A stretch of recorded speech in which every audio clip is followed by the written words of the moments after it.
Dr. Brian Moench. I'm a physician in private practice in Salt Lake City, Utah. I'm a former member of the Harvard Medical School faculty, a member of the Union of Concerned Scientists, and the president of the Utah Physicians for a Healthy Environment.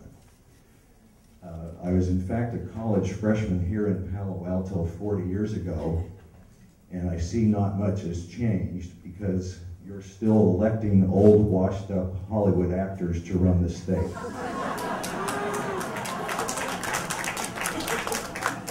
Which I guess is part of California's commitment to recycling.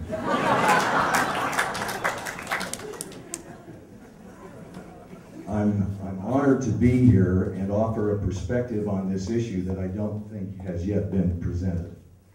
An acute hazard index just under the significance threshold and a projected cancer rate that doesn't sound all that awful is being used to justify an assessment that this plant is safe for the community.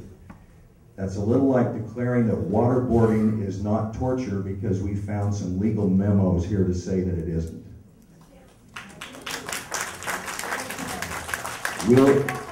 With William Ruckelshaus, the first EPA administrator under President Nixon, said, "Risk assessment data can be like a captured spy.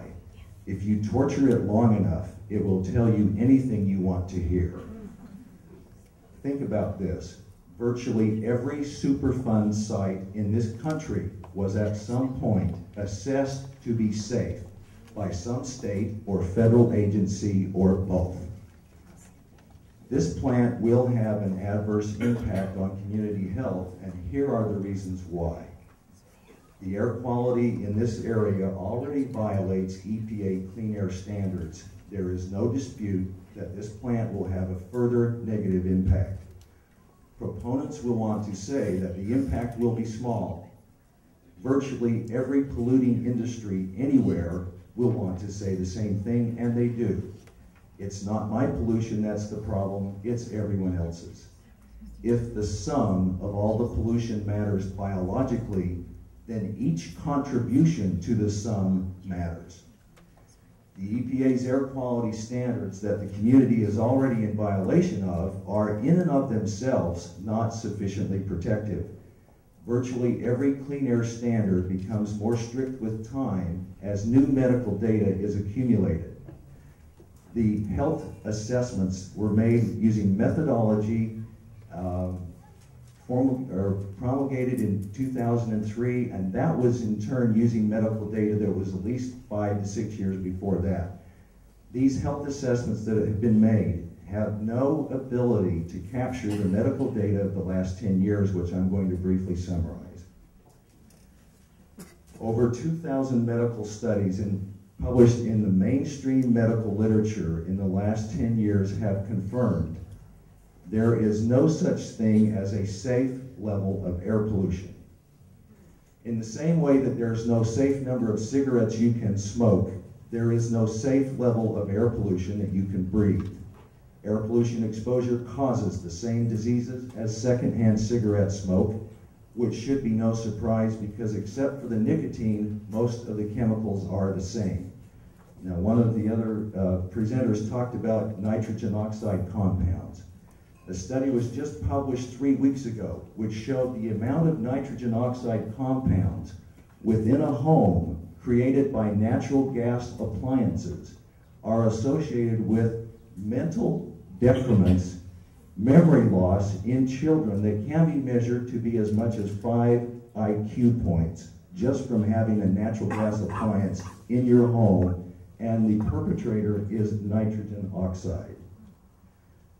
College students exposed to the secondhand cigarette smoke of as little as 1 cigarette a day develop in their blood the biologic markers associated with atherosclerosis. Likewise, when healthy volunteers are exposed to diesel exhaust for as little as 1 hour, they show an inflammatory response in their arteries that lasts for the next 24 hours, and maybe longer because that's when the researchers quit taking samples. The real-life consequences of this phenomenon are demonstrated in clinical studies like these. The mortality rates of an entire community go up during spikes of air pollution that last less than several hours. And those mortality rates stay elevated for as long as 30 days after the air pollution has dissipated. Being exposed to the air pollution of typical traffic congestion during a commute increases your risk of a heart attack for the next 24 hours by as much as 100% compared to a controlled population. Long-term air pollution studies involving hundreds of thousands of people show that even in communities where air pollution is low, there is still a correlation between what pollution there is and overall community mortality rates. In other words, the concept that there is a safe level of air pollution has been thoroughly disproven.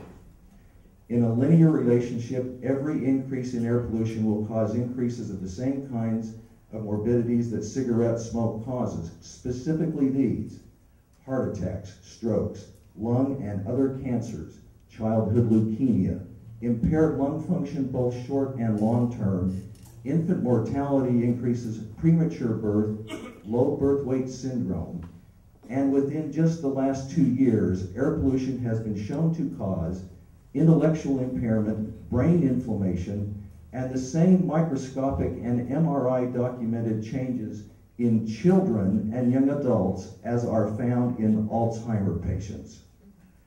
This asphalt plant will cause a little more of all of these outcomes in this community. There are numerous studies that demonstrate increased rates of multiple types of cancer among workers who are exposed to asphalt fumes. The increases range from slight, like 10%, to as much as 400%. But if you are thinking these workers have a much greater exposure than the residents, then you need to reconsider. The exposure of the residents will be 24 hours a day, 365 days a year, and likely for decades. In that respect, a much longer duration of exposure, albeit at smaller concentrations. Now, some of you may say that the plant will only operate 12 hours a day. Most of the deadly components of asphalt emissions will persist in the environment long after the plant has shut down. Most of the polycyclic aromatic hydrocarbons persist in the environment for months or years, and certainly the heavy metals emitted from this plant, like cadmium, arsenic, mercury, and lead, are not combustible, do not break down, and are never destroyed.